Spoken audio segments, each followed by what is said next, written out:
माधव हा पुणे शहरात राहणारा एक साधा कष्टकरी माणूस होता.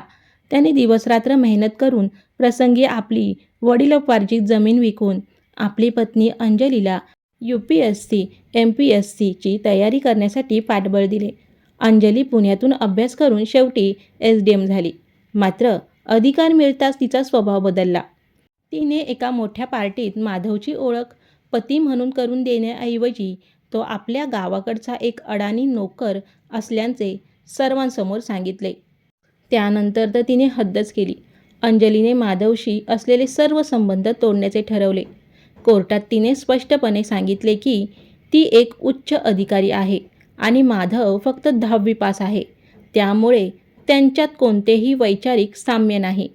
माधवने कोणताही वाद न घालता घटस्फोटाच्या कागदपत्रावर सही केली आणि शांतपणे बाहेर पडला.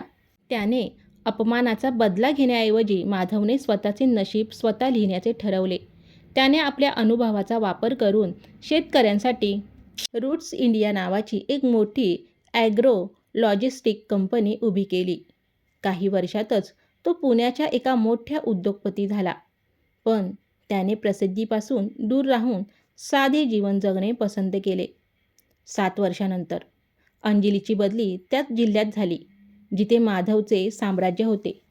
तिने आपल्या अहंकारी स्वभावामुळे शेतकऱ्यांच्या जमिनी अधिग्रहित करण्याचा प्रयत्न केला, ज्यामुळे मोठे आंदोलन झाले.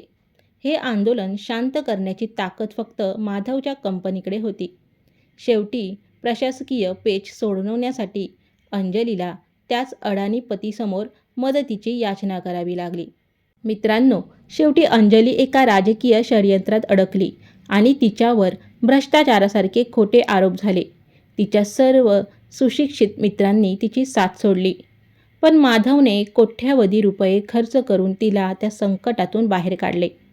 जेव्हा अंजली माफी मागण्यासाठी त्याच्याकडे गेली, तेव्हा माधवने तिला स्पष्ट सांगितले की त्याने तिला प्रेमापोटी नाही, तर फक्त माणुसकी आणि सत्यासाठी वाचवले आहे. मित्रांनो, माधवने सिद्ध केले की खऱ्या आयुष्यातील पदवी ही कागदावर नसते, तर माणसाच्या संस्कारात आणि कर्तृत्वात असते. त्याने अंजलीला पुन्हा स्वीकारण्यास नकार दिला, कारण ज्याने संकट काळात साथ सोडली त्याच्यावर पुन्हा विश्वास ठेवणे ही मूर्खपणाची लक्षणं ठरेल. शिक्षण माणसाला मोठे बनवते, पण संस्कार माणसाला माणूस बनवते.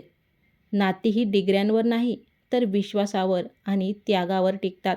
तर मित्रांनी मैत्रिणींनो, तुम्हाला ही छोटीशी कथा कशी वाटली हे कमेंट करून नक्की सांगा. कथा आवडली असेल तर कथेला लाईक करा आणि चॅनलला सबस्क्राईब करायला विसरू नका. धन्यवाद.